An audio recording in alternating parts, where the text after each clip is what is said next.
Welcome back, everyone, to the Chaos Ball podcast, and the Mariners are officially eliminated. It is it is October when this comes out, and they're not in it. The Mariners are not playing October baseball. The regular season is officially over. This is the capper episode of the regular season, a eulogy of sorts for the 2024 Seattle Mariners.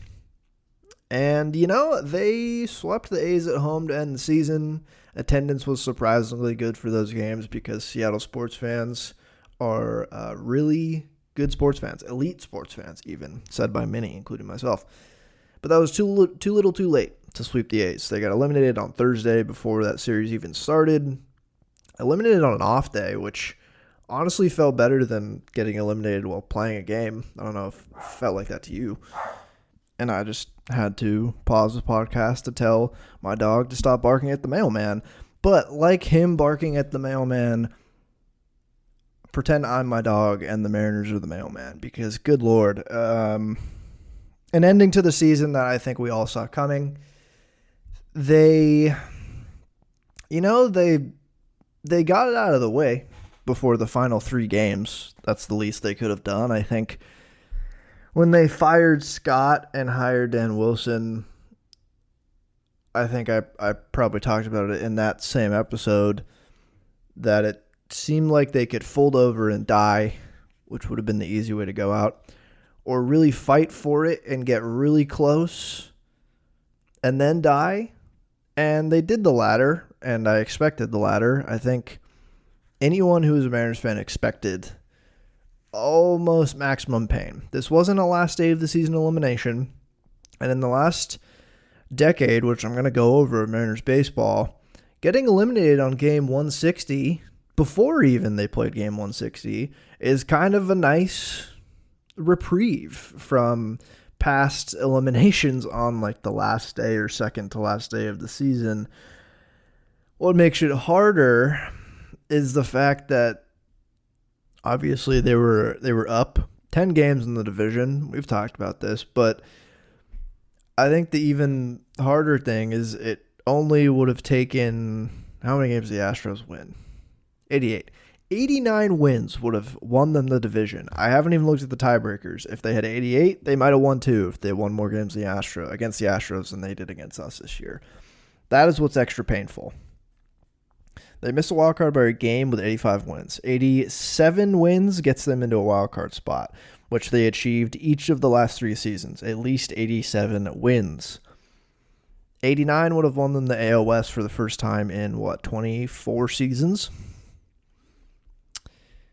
That's what makes it extra painful. It's not like they won 95 games and missed the postseason. They were on pace to win the division. The division was so winnable. It was there, and then the Astros went on a crazy run. The Mariners had a demise, and then they ended up pulling it back in the end and missing the playoffs by a game. I mean, does that not sound just like a prototypical Mariners season of the 21st century? Like, that sounds exactly so Mariners to me. And they really marinered this year. And it's upsetting. It's very upsetting. It was right there. Things started to click in the end. It's upsetting because the offense was so good. It was like the best offense in baseball for the last month of the season. The pitching didn't fall off at all, really. The bullpen wasn't amazing, but it was just too little too late. They just couldn't win enough games in the end because they had such a bad month of August and late July. It was just terrible. Begs the question, should they have fired Scott Servers earlier in the season? I don't know. I don't know how much Dan Wilson himself did for the winning. I'm going to attribute some of the winning to Edgar Martinez because the offense was just so notably better. There's got to be something to that. I think part of it, like I talked about last week, was just making the guys relax, not overthinking. There was a piece on why Brant Brown didn't work here and what went wrong with Jared DeHart, and it's crazy that they hired Brant Brown and he was doing too much and Julio didn't like him. And then you hire Edgar and Julio is like, yeah, it's sick. I love working with this guy. I can speak the same language as him and I like his approaching to hitting. I think you should hire a hitting coach that your best player, should be your best player, vibes with. So, Brant Brown hire, swing and a miss.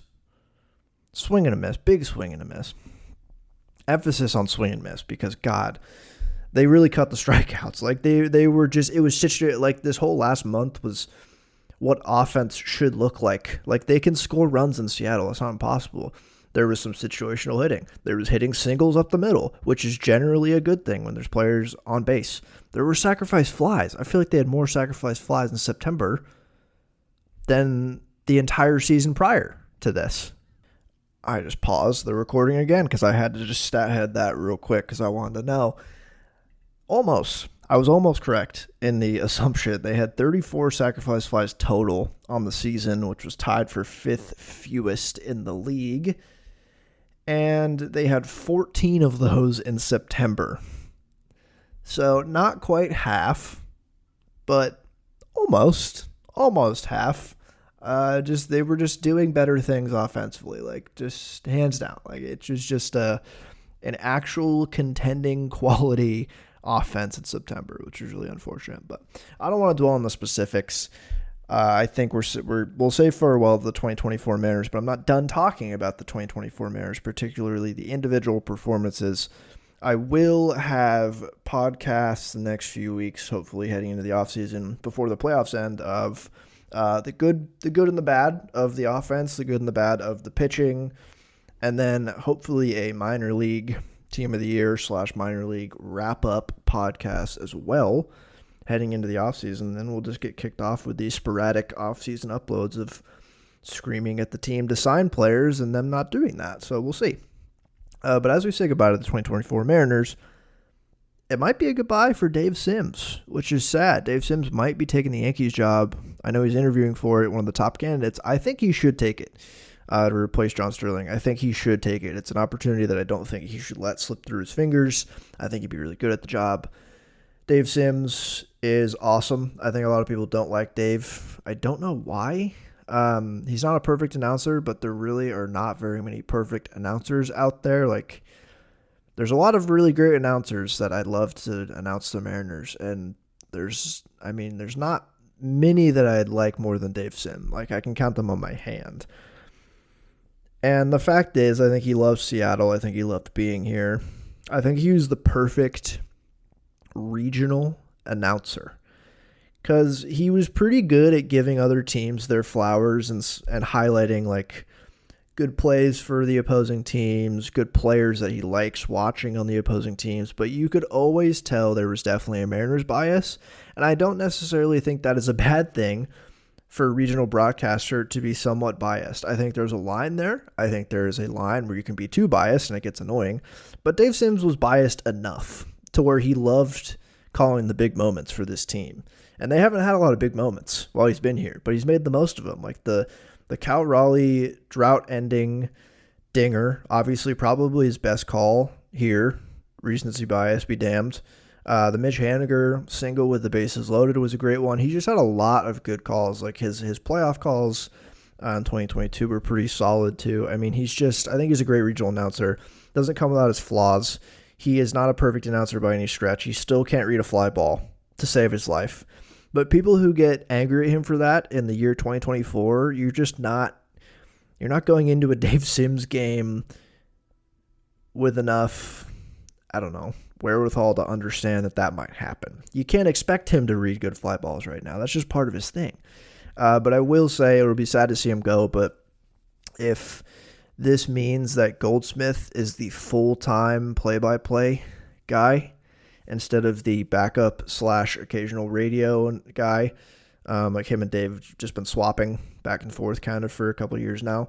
If Goldsmith is the number one guy, I'm so here for that. Goldsmith could have gone to the Cardinals last year. He chose to stay at Seattle. It's time. I think if Dave Sims leaves, Goldsmith is the guy. I think everyone loves him. He's great at his job. I think he has the opportunity to be one of the best announcers in baseball for sure. And the Mariners would be lucky that he stayed if Dave Sims ends up leaving. So farewell potentially to Dave Sims.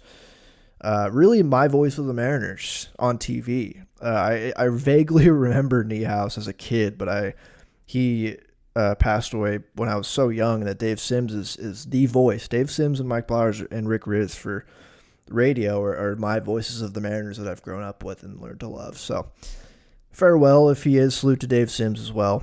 Had some great moments. And the hate, I think, is unfair.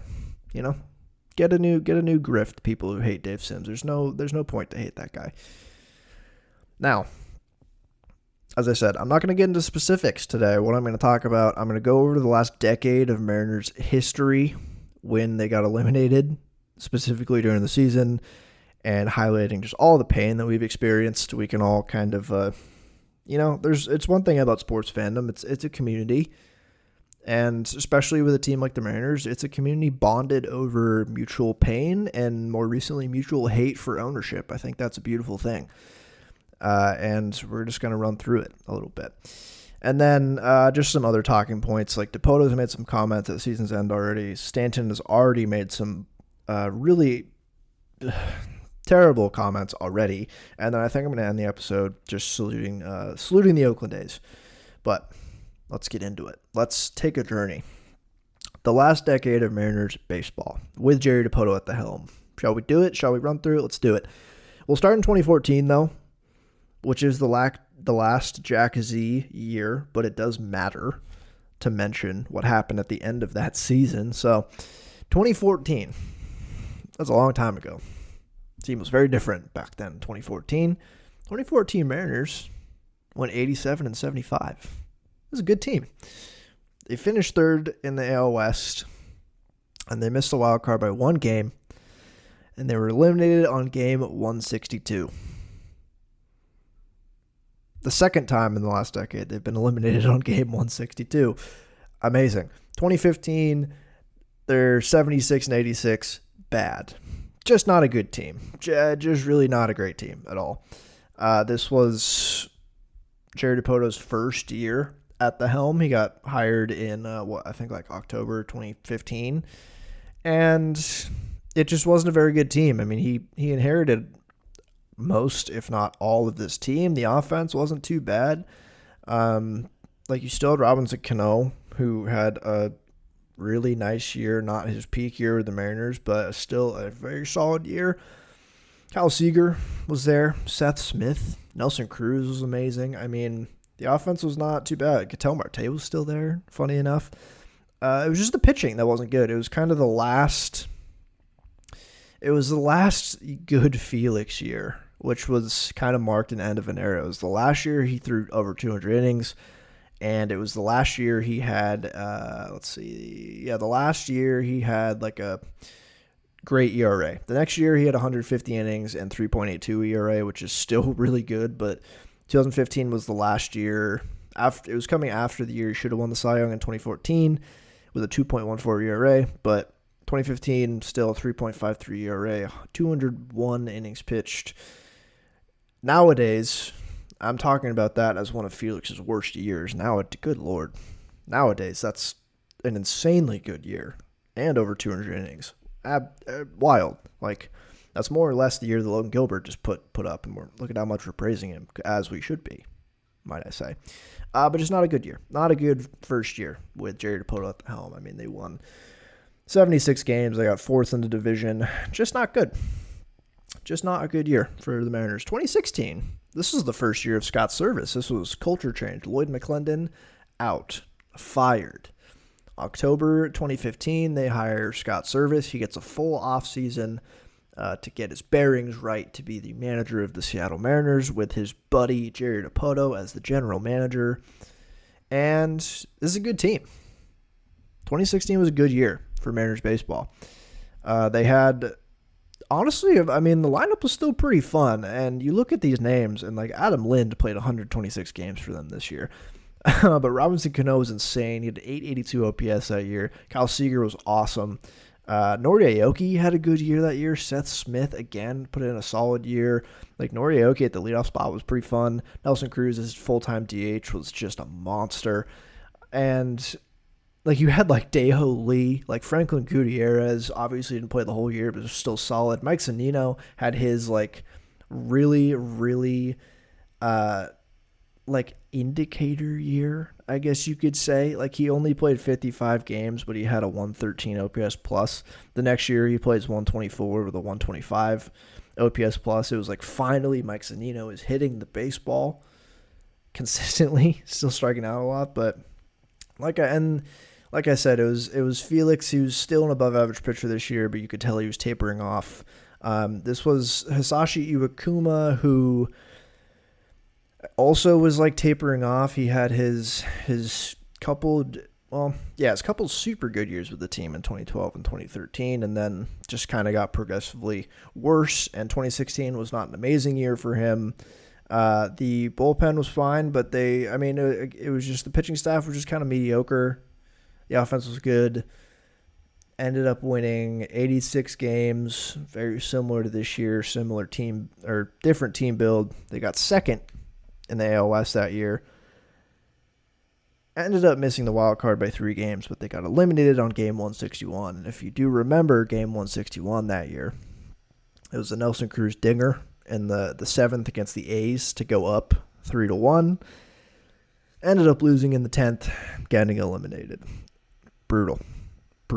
And that was kind of the last, I don't know, it was an end of an era. Like I said, it was the end of an era, because then you go into 2017 and Felix Hernandez is just not an elite pitcher anymore. You have the emergence of James Paxton, but otherwise, and the emergence of like Edwin Diaz in 2017, but this team was just very mediocre. The offense was not amazing. It was good. It was Mitch Haniger's first year here, half the year. Nelson Cruz was still a great DH. Cano still a very solid year.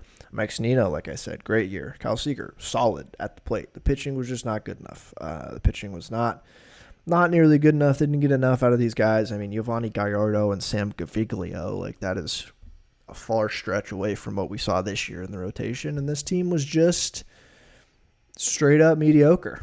78 wins, third in the division. Just meh. Just really not a very good team. And then you go into 2018 and you have Mitch Haniger have a monster year with this team. Nelson Cruz was still really good in his age 37 season. Gene Segura was solid, but otherwise the offense was not there. Robinson Cano again was great, and then he got popped for his PED, had 80-game suspension. He had a really good 80 games, but then got popped for it. I know it wasn't direct. It was like a diuretic. It was what a lot of guys get popped for to try to, I guess, flush a PED out of your system. So there was that. And this was kind of this season and this off season was a defining moment in Mariners history and the Jerry Dipoto era as a whole, because this team was really it was a good team. They won 89 games that year. They still ended up getting third in the AL West, and then they missed the wild card by 8 games. Like, they weren't even close to the playoffs. This was still 2 teams in the wild card.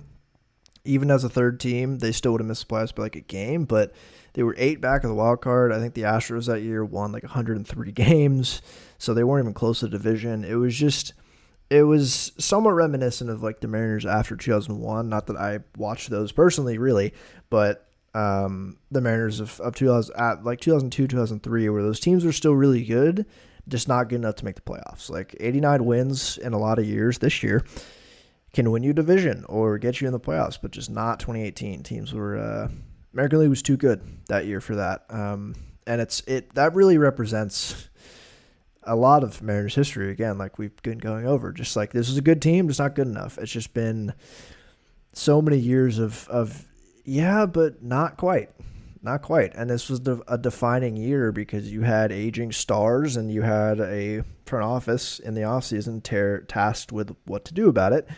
And the Robinson Cano trade happens in the offseason of 2018 going into 2019.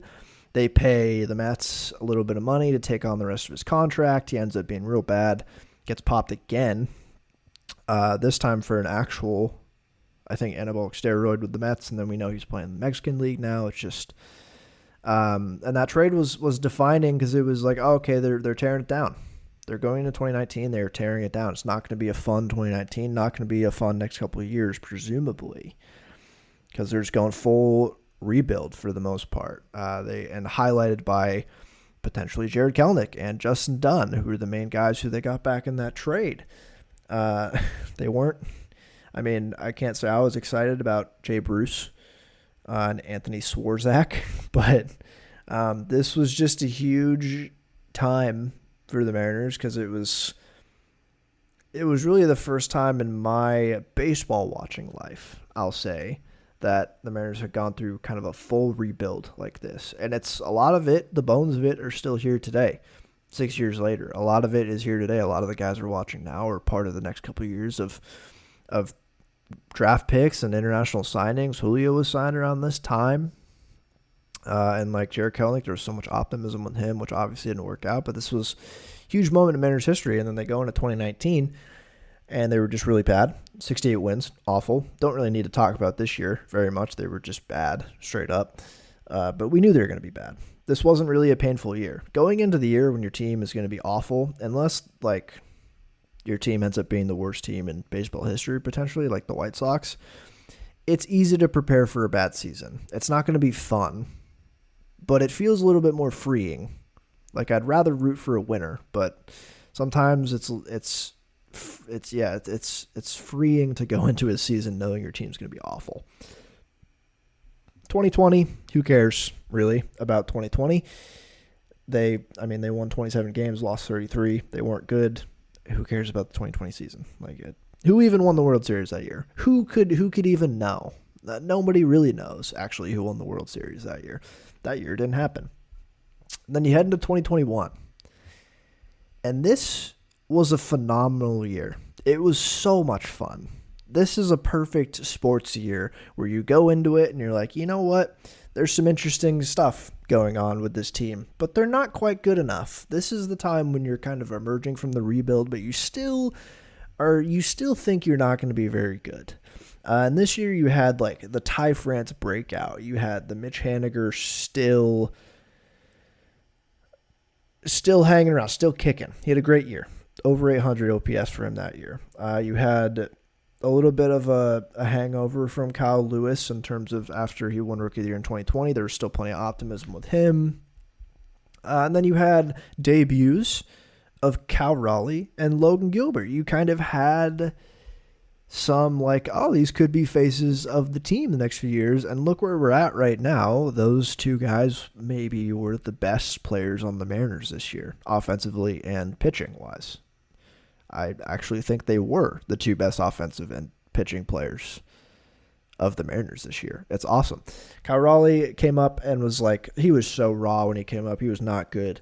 But there was optimism with him. And Logan Gilbert, the first of this pitching class to come up. And some of the guys on this team this year were just fun. And everyone knows this was the fun differential year. This ended up being so much better of a year that ended with so much pain. It was like we went into it, we were like, I don't know if we're going to be good. Ended up being in like so much better than expected. Got super lucky. Kept winning one-run games. Had like a negative 50 run differential, but won 90 games. And still ended up missing the playoffs.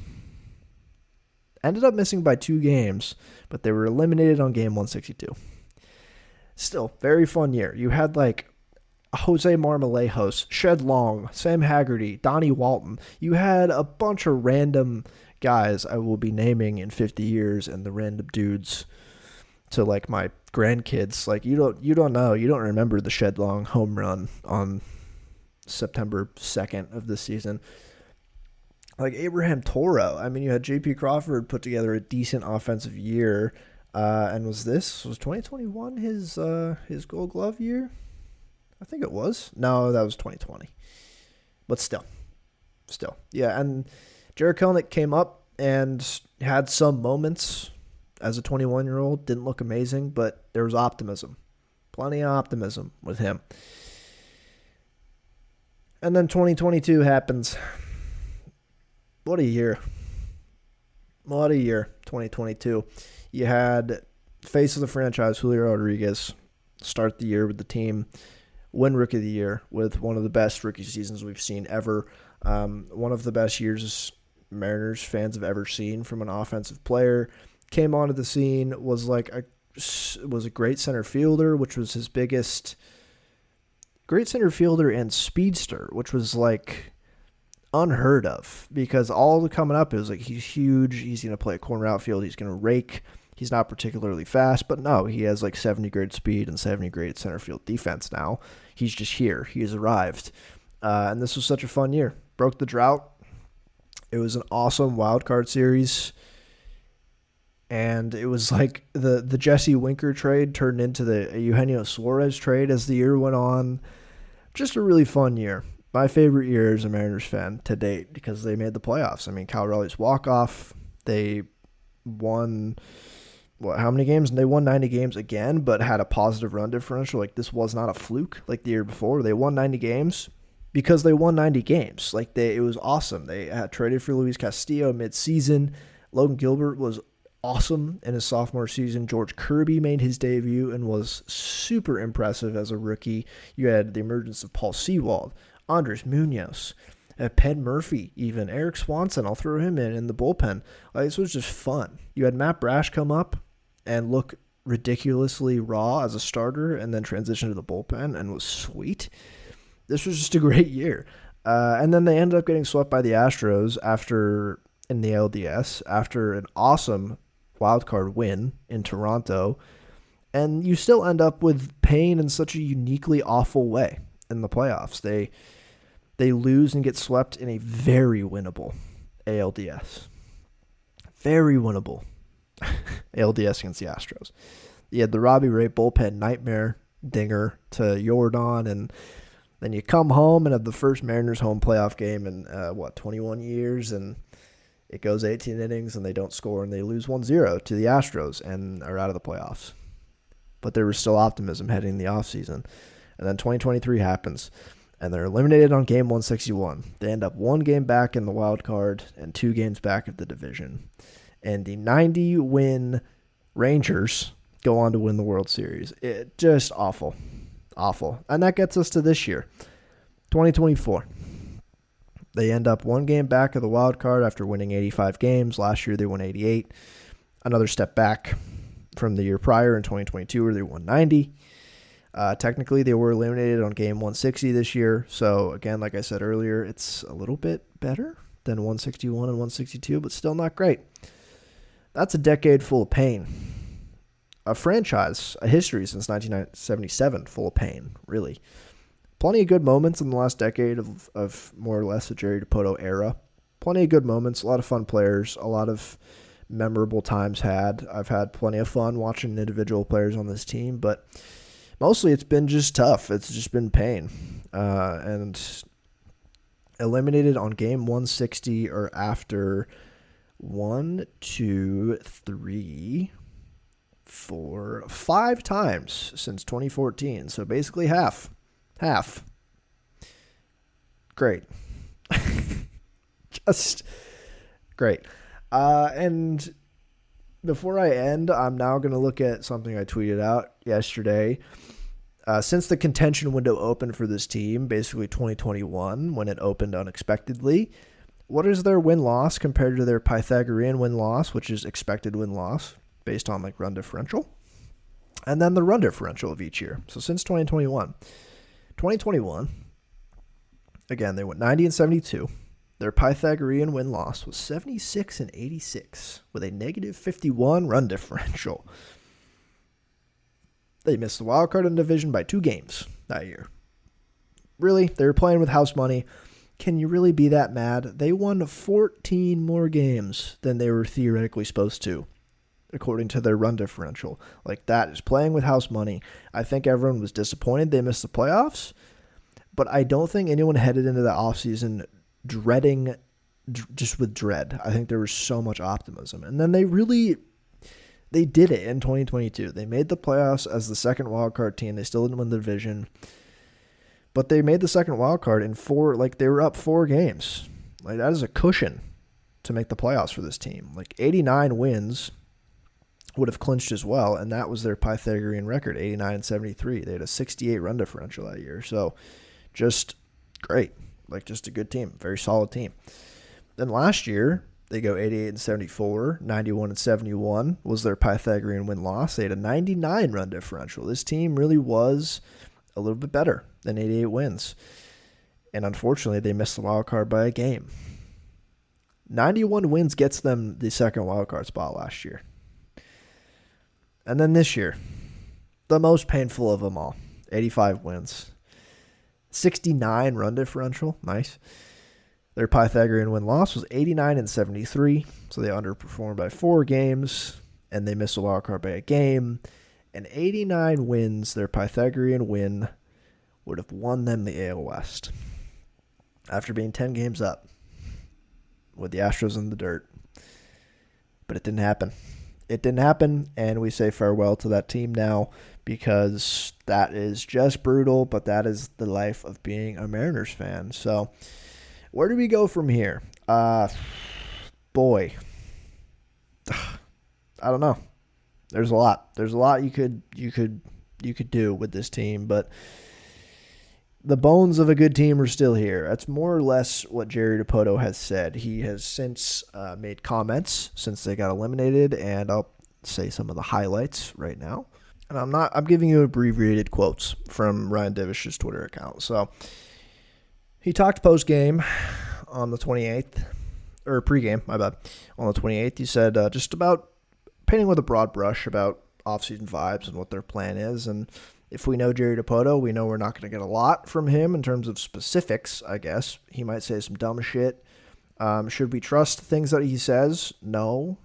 Whether that's stuff that he says that's not a lie immediately, but then ownership tells him something different in the offseason, whether he is just like being a PR mouthpiece for the org. There's plenty of reasons to just distrust what this organization is telling us right now.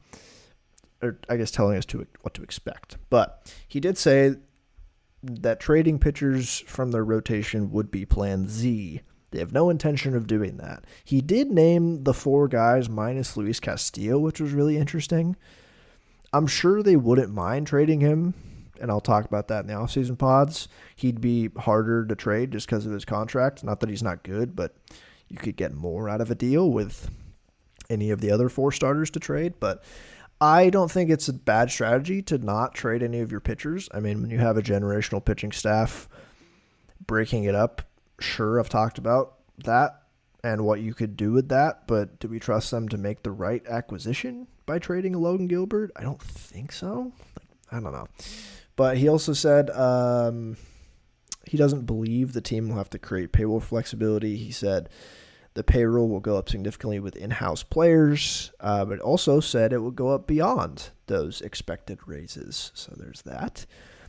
He said that they needed to adjust their messaging with their overall hitters and their lack of success in evaluating free agent players. He also said they're hoping to bring back Edgar Martinez next season in some capacity, and he said that the Mariners would be, quote, creative to make it happen and to make it work for Edgar. So for the love of God, keep him around. It seems like Edgar's enjoying himself here. And he said more stuff, but those are the highlights. I mean, nothing we haven't already heard really from him. And then there was John Stanton's quotes yesterday. John Stanton, Adam Jude wrote a really nice, really great article for this that I recommend you go read if you haven't. But more or less, John Stanton made some comments to the media, which that's never what you want to hear. The foreword on this article that Adam Jude, he posted this link on Twitter, and his tweet to accompany this was Mariners chairman John Stanton has promised to increase player payroll for 2025 per sources. How much exactly remains unclear. Oh, I guess John Stanton didn't actually. Okay. John Stanton, he didn't make any statement to the media, I guess. Misread that. He had just Adam Jude as sources and then quoted some stuff that Stanton's previously said in the article that I'll go over. But how much they'll increase player payroll, Adam Jude says, exactly remains unclear. What is clear, the M's do not intend to dive deep into the deep end of free agent pool this winter. And that is where it's not surprising. That is not surprising at all. And then Adam Jude went on to say that means they won't pursue the likes of Juan Soto or Pete Alonso or Alex Bregman or any other high-priced veteran. Not because they can't afford it, Stanton has explained, but because as matter of baseball economics, the Mariners don't want to pay top dollar for aging players. Sure. The scars of the Robinson-Cano contract 11 years later still feel like a fresh wound for the Mariners. That pisses me off so much, and Mariners Twitter was ablaze yesterday with this. I had some comments, and honestly, I've never seen people more aligned about the Cano contract than I had yesterday. Genuinely. Usually there's people who just simply do not know ball who are like, oh, that was a terrible deal. Look, they had to trade him to get off his contract. But I saw a lot of people just agreeing, like, no, Cano was awesome here, and that deal wasn't bad.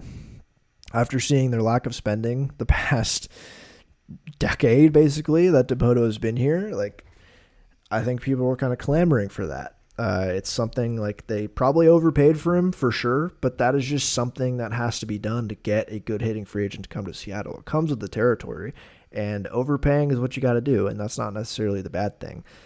Building a team through free agency is not a good idea. Like you have to do it, but it's the worst way to build a team. Like building a team out of league minimum in-house phenom rookies would be the ideal way to do it, but that's really hard.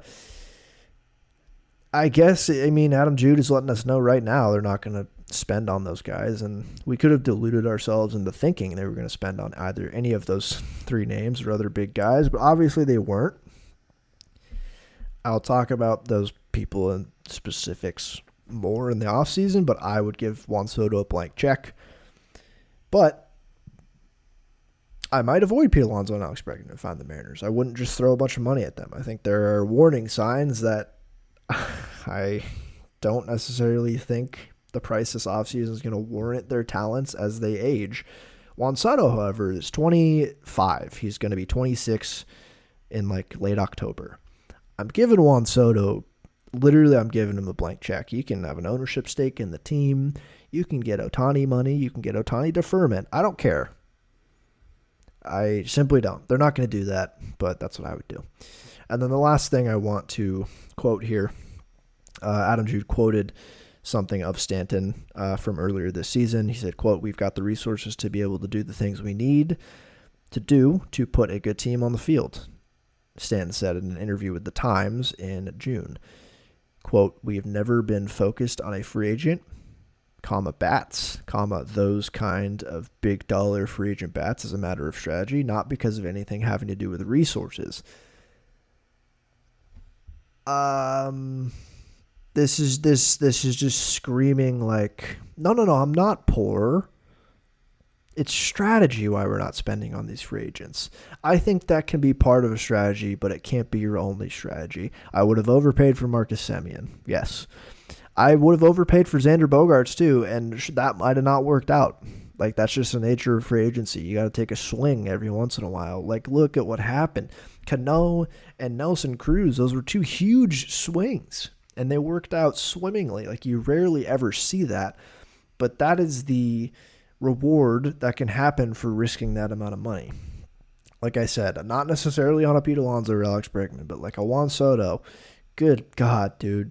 Or Ohtani, or again, Marcus Semien a few years ago. Sometimes you gotta just take a swing. And this quote, these quotes and writing from Adam Jude is like, no, Stanton he's saying he's not poor. Like, he's not hurting for money, all right? But it's part of the strategy to not spend on free agents, which I think is a little bit of bullshit and a little bit like I said, building a team through free agency is the least optimal way to build a team ever. It can work. Like, it kind of just worked for the Rangers, but then they had an awful year this year. It's not a sustainable way to build a team, but it should be a way to try and complement an already good roster full of team controllable players. And so the payroll guarantee that it's going to go up is an easy one to make. You have Kyle Raleigh, Logan Gilbert, and I believe George Kirby all hitting arbitration this year. Logan just came off a career year. He'll get a good amount of money. Kirby is going to get some good amount of money. Kyle Raleigh is going to get great arbitration money after the year he just put up. You have Randy also in another year of ARB. I think year 2 of ARB, he'll get, I don't know where he's at now, but he'll probably get close to $20 million. You have the Robles new contract kicking in. I think I want to say Julio's money goes up slightly next year. So it's gonna go up. It literally has to go up unless you trade those guys. So it's easy for them to come out and be like, yeah, payroll's gonna go up. It's gonna go up internally by like 20 million at least, I think. And then Haniger's contract's automatically going up. Same with Mitch Garver's. So yeah, payroll's gonna go up, but from where? Probably mostly internally. It sounds like. So there's that. He also. He also had the absolute gall. Stanton reportedly said this. He said about the Mariners' payroll, quote, "We all deal with constraints, right?" If he said that, oh my God, I want to beat him with hammers. I want sell the team, dude. I don't need a billionaire telling me he works with constraints. Like he's a marginalized, oppressed class in this society. What constraints, dude? You're the one who, you and all the chairman of the board of directors. You are the chairman. You and Chris Larson control the ownership group to a certain degree of like 15 people. It's all of you that are setting these constraints. You have the money to spend. You have the money to throw a bunch of money and lose it on a free agent. You're doing it on Mitch Haniger and Mitch Garver actively. Right now. I don't want to hear constraints. You're not one of us. Don't be chummy. Don't be chummy with us as fans. Don't be like, oh man, constraints. Am I right? You're the one who gives the constraints to Jerry Dipoto, and he's happily going to work in them as long as you pay him money.